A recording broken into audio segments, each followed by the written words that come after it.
Nou, shit, dan mis je natuurlijk de aansluiting. En wie ben straks wordt de toekomst als jongerijn.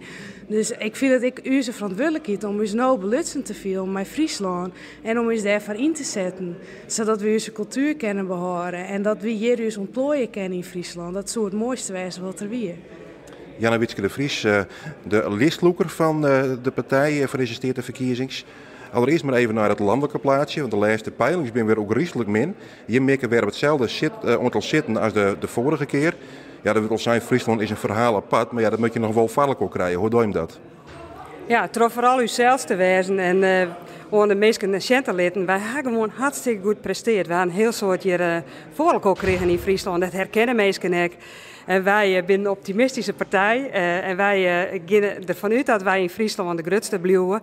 Daar zag ik alle kansen en we hebben een fantastische list gesteld. Nou, dat krijgt ons Edo al jet. Nou, de jonge mensen die doen mooi. We hebben een prachtige ploeg. En wij zetten in op de kwaliteiten van Friesland. Hè. Wij gaan een echte Friese campagne vieren.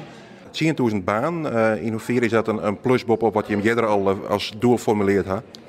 Ja, in het programma Werkje van Friesland, dat is een investeringsprogramma waar wij 300 miljoen in zetten. Dat gaat uit van tussen de 4.000 en zo'n heel 1000 baan. Maar wij vinden dat er nog een skep op moet. Wij willen echt zwaar hier dat meeste hier in Friesland aan het werk binnen. En dat moet dan ook goed werk wezen, dat moet eerlijk werk wezen en betalen. En ook betalingsprutsen, hoeveel kost het dat, zoveel extra baans hebben? Want ja, normaal sprutsen zo'n je zeggen dat de merk die moet straks vaarlijk oor krijgen, je neemt die meestal net een dienst. Nee, dus wij kunnen geen baan maken, dus wij kunnen het wel stimuleren. Maar hele toekomstprogramma's, maar toch innovatie te stimuleren. Ervoor te zorgen dat is bedrijven internationaler worden.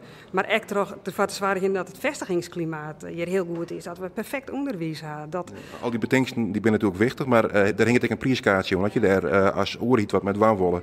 Je zijn zelf al, er hing het bijna wat miljoen binnen al investeerd. Hoeveel extra is er nodig om dat doel dichterbij te brengen? Dus we hebben Werkje van Friesland een heel toek opzet. Een pad van die 300 miljoen komt ook weer om, 150 miljoen. En dat zetten we heel tijd op na in onze economie. En daarmee kun je een enorme motor creëren die het maar teruggeeft. Nou, en daar ben wij van. Toekomst maar geld en dat vermogen heel tijd weer op na investeren in wat Friesland nodig had.